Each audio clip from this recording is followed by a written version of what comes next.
À la MJC Centre social de la Voulte-sur-Rhône, des ateliers d'écriture sont mis en place depuis plusieurs années pour permettre aux personnes d'exprimer des émotions, de prendre du plaisir dans l'écriture et le partage et libérer la parole.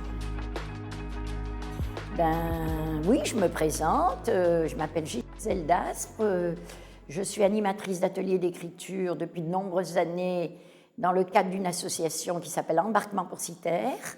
Les objectifs de ces ateliers, c'est de créer un groupe qui se retrouve régulièrement et qui vient pour écrire, sans vraiment savoir comment ça va se passer. Vous voyez, là par exemple aujourd'hui, il y a 4 personnes nouvelles qui n'avaient donc jamais écrit et qui viennent et qui immédiatement sont embarquées dans le bain de l'écriture.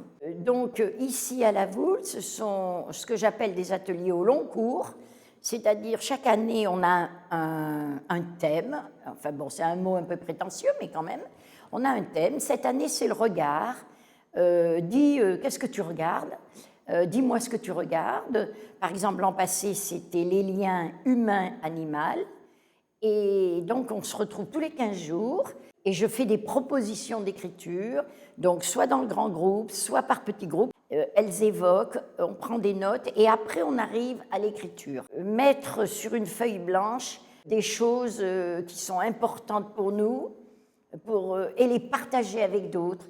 Et à la fin de chaque année, de chaque atelier d'écriture, nous faisons une lecture publique. On donne à entendre notre travail de l'année. Malheureusement, il n'y a jamais beaucoup de monde qui vient les écouter et pourtant, c'est très intéressant et très beau.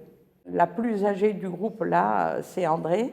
Elle a 90 ans et elle écrit vraiment merveilleusement bien, tout en rime, et elle est capable, c'est exceptionnel, de retenir les textes qu'elle a écrits et de les dire par cœur.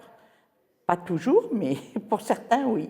Donc c'est super. Je suis ravie de voir que des anciens qui ont l'air de donner l'impression de perdre leurs moyens, et bien au contraire, s'en découvrent. Donc ça, c'est une très bonne chose. Plus beau souvenir, c'est-à-dire, moi je ne raisonne pas tellement comme ça, toutes les séances sont bouleversantes. Moi, quand je sors d'ici, je suis toujours transformée, parce que il se passe des choses que vous n'avez absolument pas pensé quand vous avez préparé votre travail. Mais c'est vrai que, par exemple, ce que je peux dire, c'est que l'arrivée de André, qui est notre doyenne, qui s'est complètement mis dans l'écriture, mais elle qui n'avait jamais écrit, hein, ça nous touche tous. Ou par exemple, quand on travaillait au collège aussi, où donc un adulte était dans des groupes de 5 ou 6 enfants, et là, les communications, les échanges, j'en ai pas un de précis parce qu'il faudrait que j'en nomme beaucoup, mais c'était extraordinaire quoi, ce qui se passait avec les enfants.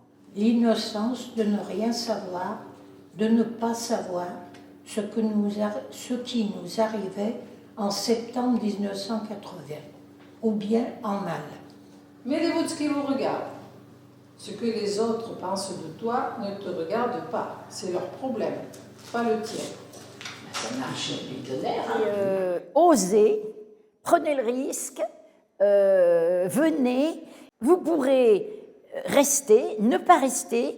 Je leur dirais que c'est un lieu de liberté absolue, parce que dans l'atelier, si on ne désire pas écrire, on peut ne pas écrire, mais on est là, et comme je dis tout le temps, on écrit dans sa tête. On peut ne pas lire, c'est-à-dire c'est un lieu qu'on partage, mais où on est libre.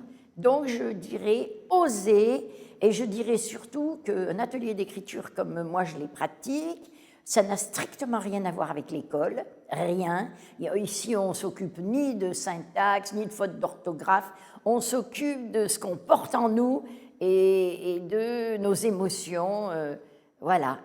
Pour se sentir un peu plus vivante tous les jours.